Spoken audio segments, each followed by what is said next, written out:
Watcha! I'm Cynthia Miller-Lotman, occupational therapist, and this is part 2 of our podcast on Autism Spectrum Disorder, also known as autism or ASD. Watcha! You're listening to the Disability Program Specialized Services podcast.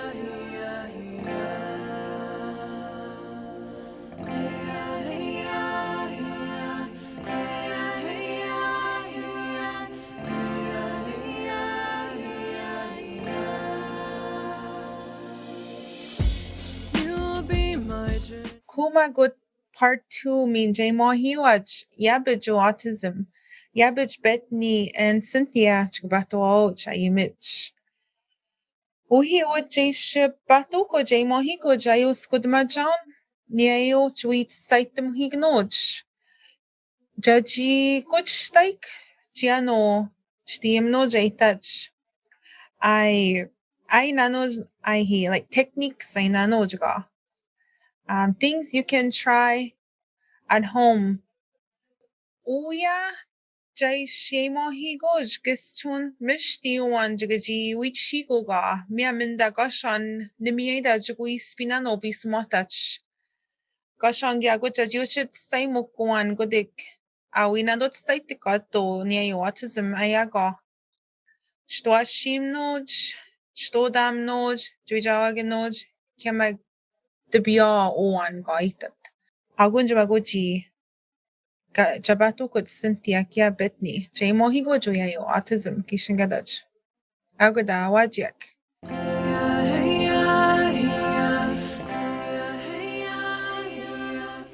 In part 1, we discussed what autism is and how it is diagnosed.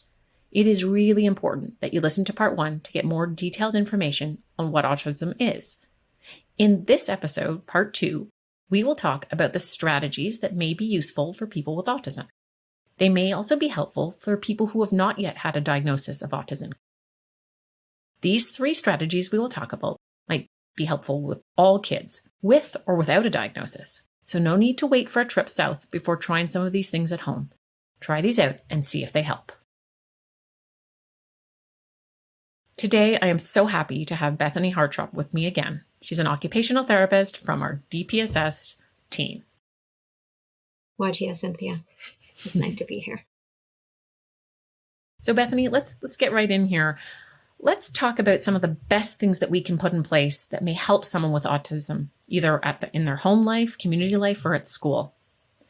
I'm going to list them first, but we'll spend the next little while during this podcast talking about these things. So what we're going to focus on today is visual schedule routines, visuals, and sensory safe spaces. Bethany, could you please start with describing what visual schedules or visual routines are? Right. So a visual schedule routine is, well, a routine is a really good place to start for any child or adult. The world can be a very stressful place when you don't know what's coming next. And this can be especially difficult for someone with autism to cope with, because autism often causes a need for sameness. And a routine helps us feel more comfortable in the world. For example, most of us have the same morning routine each day. So routines help people with autism feel more comfortable at home, at school, at work. And a schedule for the day is good so that the person can be ready for what is about to happen.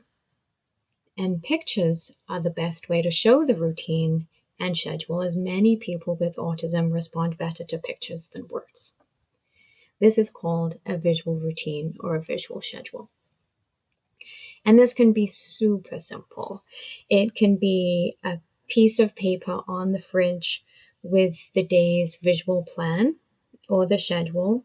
It can be a picture of school and a picture of hockey, then dinner and bed. Very simple, a picture calendar for the day. We can also make a visual schedule for anything that the child or family member with autism has trouble with. for example, getting dressed. So I would draw, say, 4 boxes in a row, and in each box, I would draw a step for that the person's going to do. The first box would be putting on underwear. So you would just draw a picture of underwear? So it could be underwear or a stick picture of a person putting on underwear. Okay. And then the next picture would be stick picture of the person putting on pants. Next picture, next box would be stick picture person putting on a shirt.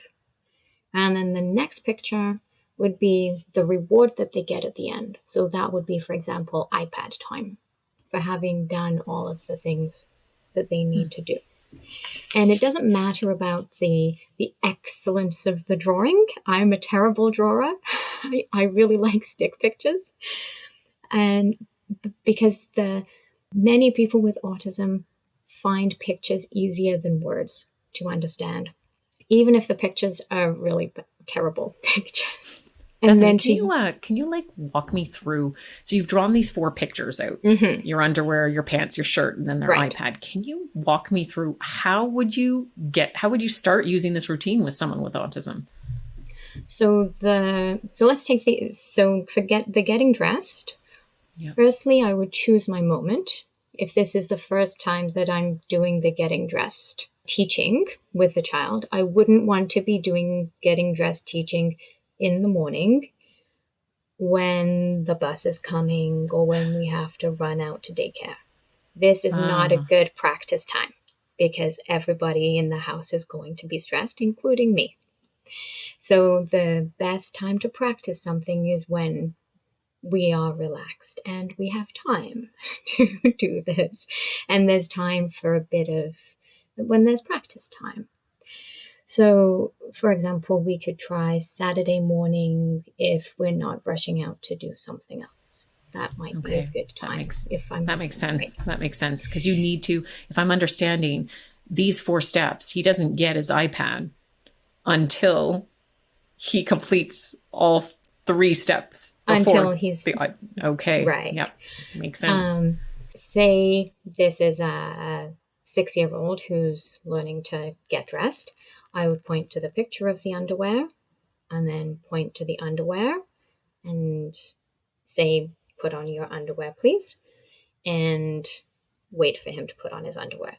And if he doesn't do it, I would repeat it again, point to the picture and point to the underwear. And then if he doesn't do it, then I would help him put on his underwear. So that he sees... Bethany, so that means you have to get him to put on his underwear before you move to the next step. That's right. Okay. So I don't get to say, oops, he really doesn't want to put on his underwear. So if it's on that schedule, you now have to follow through. He has to. That's right. He has to follow through. And most importantly, I have to follow through. Right. As the parent. Yes. Right. I have to follow through. And then the next step was put on pants. So the same thing, point to the picture, point to the pants, put on your pants, please. And with repetition, the person gradually learns that pointing to the picture and pointing to the object, like there's an association, there's a link that is made between the two. And then put on your shirt, please, point to the picture and point to the shirt, put on your shirt, please, and then get to the iPad. Great. Most children will be able to do 3 or 4 steps and then get that iPad. If that many steps are too difficult or it's a very challenging time, then maybe 1 step and then iPad. And do that with a lot of success and then add in a 2nd step and then iPad. And then so if I'm correcting, if I'm repeating what you're saying, so if I have a child that's really young and doesn't quite understand to follow multi-steps, you would do 1 thing, then they get their reward. And the same thing would be if I have an older child that's really, really has a lot of difficulties following a routine and might be angry and not want to do it and try to run away, I would then start with 1 step, then they get their reward. That's right. And grow it from there. Okay. That's right. Okay. That makes sense. I like that idea, your expression, grow it. Yes. Yes. Okay. So if anyone listening to this is interested, we have a blog post on our website about routines and how to make visual routines. You can check out that post on our website at disabilityprogramspecializedservices.org. It's also listed, a link to it in our show notes at the end of this episode. Cynthia, you mentioned when you were making that list at the beginning, you mentioned visual communication strategies, which are not the same as visual schedules. Could you please explain what these are and how they're different from visual schedules? Yes. So Bethany, you just described visual schedules, which is a schedule of a few pictures in a row that they have to complete. Visuals are a picture that you show someone that can indicate something. For example, a visual is the McDonald's M. Many people recognize all over the world the McDonald's M as McDonald's and food and junk food. And babies and toddlers as young as 2 can begin to recognize symbols. So why visuals are so important when kids are having communication difficulties, like people with autism, is a picture tells 1,000 words. That picture of the M of McDonald's tells you there's food, there's a restaurant, I might get my hamburger, but it tells you what it is. And it means a whole bunch of things. So pictures are extremely important for people with autism. It helps them communicate, even if they can talk. So I hear a lot of parents that say, but my child can talk, I don't need visuals. Well, visuals help decrease the stress. Remember we talked about that people with autism have trouble in part 1 reading facial expressions and following a lot of social communication with friends, whereas a picture, you don't have to use words and you show them a picture and they can get it. So I'll have a story for you. I had a young man who was in his home and he had he could speak. He was able to talk in full sentences.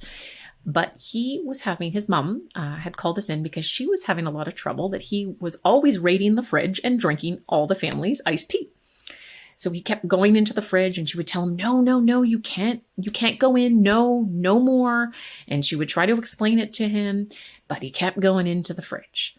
So when we were there, we said, let's try a visual. Let's show him a picture. And we had a picture of an X and we took some tape and we put that picture of the X on the fridge. So the next time that this young man went towards his fridge to try to get out his iced tea, we had the mother point to the X and say, nope, no iced tea, no fridge. And guess what? He walked away.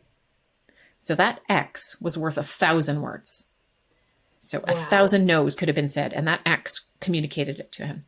And the same thing happened when we used that X in other situations for him, in cupboards that he wasn't supposed to go into, in other things that he wasn't supposed to touch. And it worked. It doesn't always work. You have to stand strong. So if you'd put that X up and the child or young adult still tried to get in the fridge, you'd have to not let them get in. Otherwise, they will not pay attention to your X in the future. You have to be consistent as a parent or as a caregiver. You can't let them get in that fridge. That X. Not that time, not in those few moments anyway. But when you want them to have access to the fridge, you can take the X off and then they can go in the fridge. So again, just to summarize, a picture can bring 1,000 words into play and is much less stressful and decreases anxiety in people with autism. I'd love for people to just try using pictures. Try it, see if it helps. It can decrease you talking and arguing and fighting with your child. So really what that X was a prompt. It was a reminder for that young man. Oh, oops, right, I'm not allowed in the fridge. Oops, got it. It was a reminder. In the world of therapy, it's called a prompt to help him remember. Okay. It sounds like it's a very powerful thing too, because it's that one image that, like you said, that one picture that carries a lot of weight to it and really helps him remember something that he is or is not allowed to do. Yeah. Yeah. So the visual routine shows you the steps that someone needs to do, but a visual shows you one thing, tells you one thing. I'm not allowed to do this, or... Okay. like an X Okay. or a no iPad picture. Okay. Cynthia, in a previous podcast, we talked about how people with autism may be easily overwhelmed by their environment and space. Would you be able to talk more about the sensory difficulties that people with autism might have, please? Sure. I think it's important. We probably repeat it. We talked about it in part 1, but it's really important that everyone understand this when you're trying to help people with autism or through sensory regulation difficulties. So we talked about our typical day. When we wake up, we might feel on low in the morning. We're tired, but we can wake ourselves up by having a coffee, maybe going on a walk or splashing some water on our face, having a shower, and we can get to just right so we can get to work on time. If our child has a tantrum during lunchtime, when we have them home for lunch, we are on high, our heart is beating, but we can take a few short breaths, do our drive back to work, drop our child back at school, and we can calm ourselves down enough to get back to our work afternoon, a meeting, and be on time. The difference is you are able to get yourself to just right, even though if you feel on high or on low. But someone with autism has a lot of trouble going from low to just right or high to just right. In fact, so many people with autism talk about getting stuck in the extremes of low or high and not knowing how to get back to just right. So they often have behaviors that look like behaviors to all of us that they're doing on purpose, but really they're just trying to regulate their bodies to get back to just right. People with autism often can get stressed with what is going on around them more easily than people without autism. This brings us to why we need the use of sensory safe spaces. If people with autism can't easily get to just right, we've got to try to help them get to just right and make sure they have the most opportunities to get to just right. So a sensory safe space is a space that helps the person with autism get back to their right energy. For example, a child that won't go into the class because they're overwhelmed by the noises and the sounds in their classroom, what we could do to help them be able to go into that classroom would be to maybe give them, before they walk in, some noise canceling headphones that they would put on their ears kind of to block out the noises of the class. We also might have a mini tent set up in the classroom where they could go into to block out all the visual distractions that they might feel when they first enter that classroom. Now, this doesn't have to be fancy. It could be a sheet over their desk or a desk in a corner of the classroom that they can go with a cushion and hide under with their earphones on so they can get to just right before they have to go and head out into the world of that noisy classroom. So there are some kids, though, that even with that, the noise canceling headphones and that little sensory safe space in the classroom, that it's still too much. So some kids really need more time in other environments. They might have to go to the special needs room of the school to calm themselves down. So where it's quieter and there's less people. And they might need to spend good chunks of their day outside of that noisy class to make sure they get to just right. So some of the communities, and Miss Destiny is one, that the special needs room has a teepee tent set up in their space. So it's like a quiet tent in the special needs room that the child can go in to get to just right. Some of these kids might have to wear noise canceling headphones or listening to calming music or earplugs all day.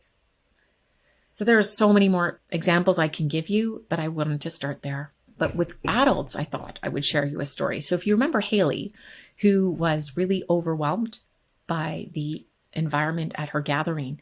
So she was really stressed out when she was in there and really needed to leave. She was trying to escape the noise and the people and all the touch experiences in that gathering. So one of the things we could have done with an adult like this, who you knew would be stressed out by loud gatherings, was to make sure she was calm before she goes in. Take some extra steps before she goes into the gathering.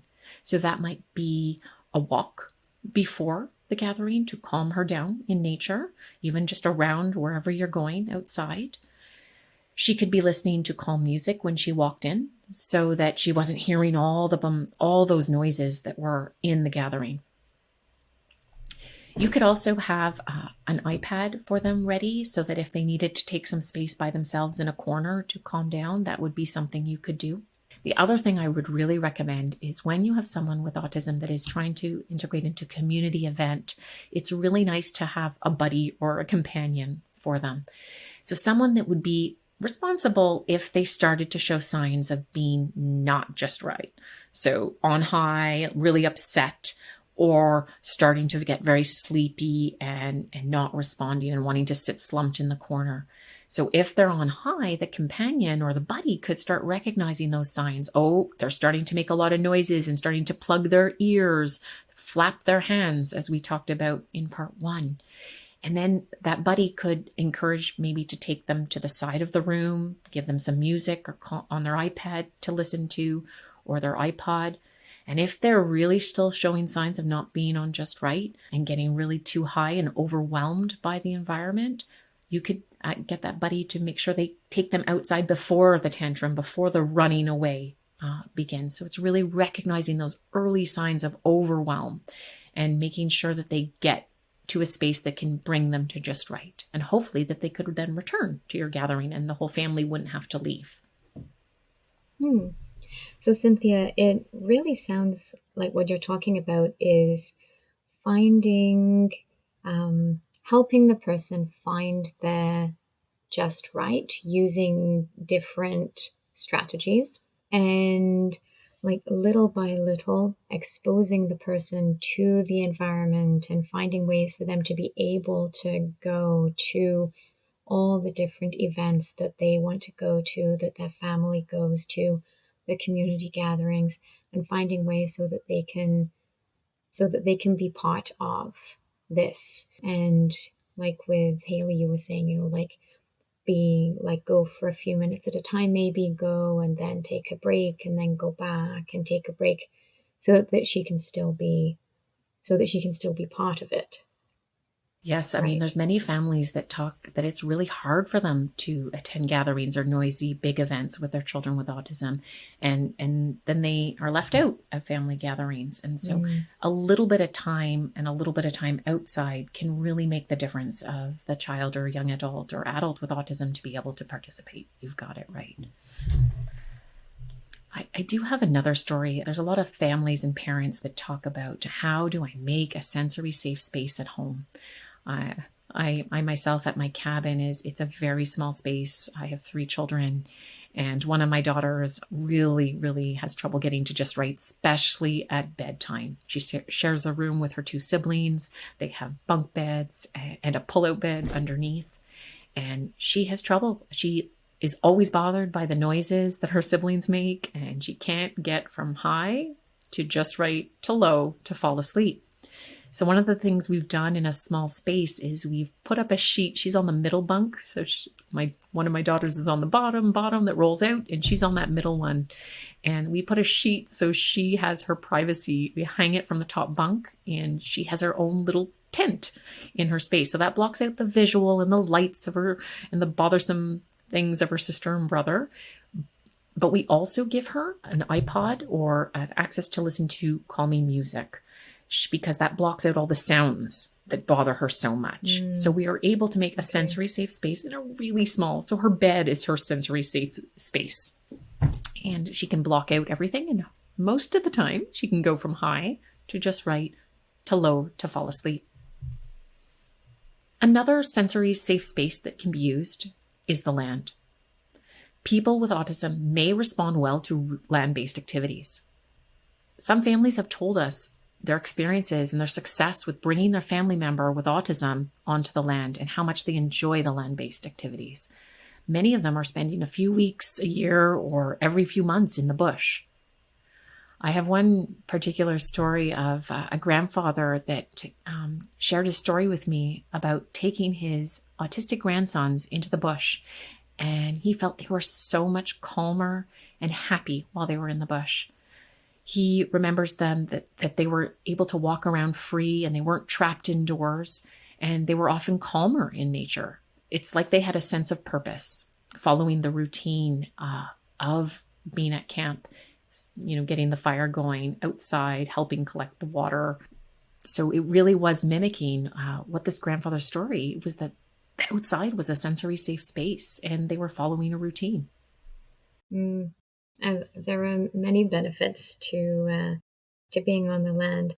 There are parents who have mentioned to me that being on the land means that they're not juggling work and those pressures of community and home life as well, but they are just they're completing one schedule and they're just doing that routine.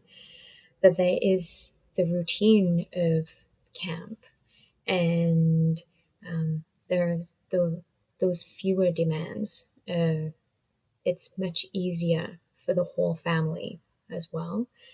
And like you said, it's a sensory safe space. Yeah. So in summary, on this podcast, we've talked about 3 main things that you can do right now to help your loved one with autism. And that is visual schedule routines, visuals, and sensory safe spaces.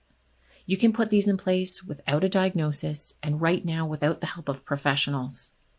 We really encourage you to try these 3 things with your children and young adults with autism.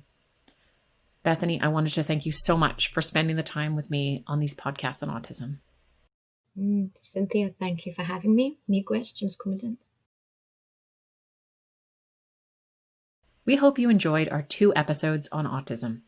If you are interested in more details on autism, we do have a full-day training on behavior in autism on video.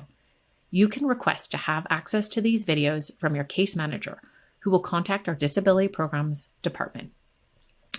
We do want you to know that a disability is only one part of a person, and that there are a lot of gifts that the person brings to their family and community. It will be really important for you to help find those gifts and to encourage them in your children and adults with autism. We are sending a special mention out to all the people who are living with or helping someone with a disability. Thank you. We know and appreciate all the hard work you do.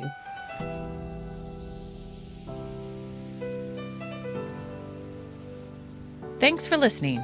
You can stay up to date on our new blog posts by following us on Facebook or Instagram. Just search for CHB DPSS. You can subscribe to this podcast in Apple Podcasts, Google Podcasts, Spotify, or your favorite podcast app.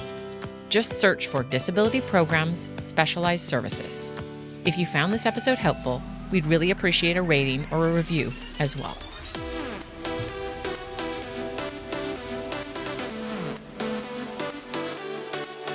Thank you to Jordan's principal and the Cree Health Board for financially supporting this podcast. Thank you to Catherine Washipabano for her help in translating parts of this podcast. Thank you to the working group, Trevor Friesen, Dana Lawler, Sophie-Ann Scherer, Amy Parsons, Chanel Kapashiset, Jessica Jackson-Clement, Michael Lotman. And thank you to our editor and producer, Michael Lotman. Wajek, Catherine Washipabano and Singaston.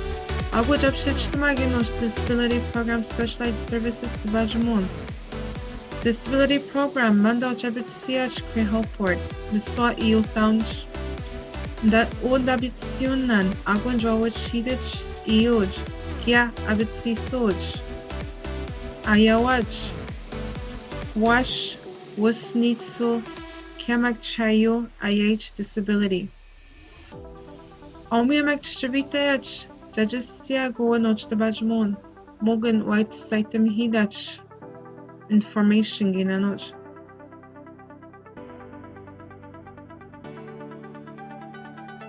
Disability Programs is a regional team at the Cree Board of Health and Social Services of James Bay, Quebec. We are a team of healthcare professionals, social workers, and behavior specialists. Our role is to support the staff working with Cree individuals, their families, and caregivers who need assistance because of a physical or intellectual disability, like autism or ADHD. You can learn more about our team and our work by following us on Facebook and Instagram, or by visiting our website at disabilityprogramsspecializedservices.org. Please remember, the discussions on this podcast are for information only. Please do not use the information in this podcast to replace professional help from a doctor or other specialists.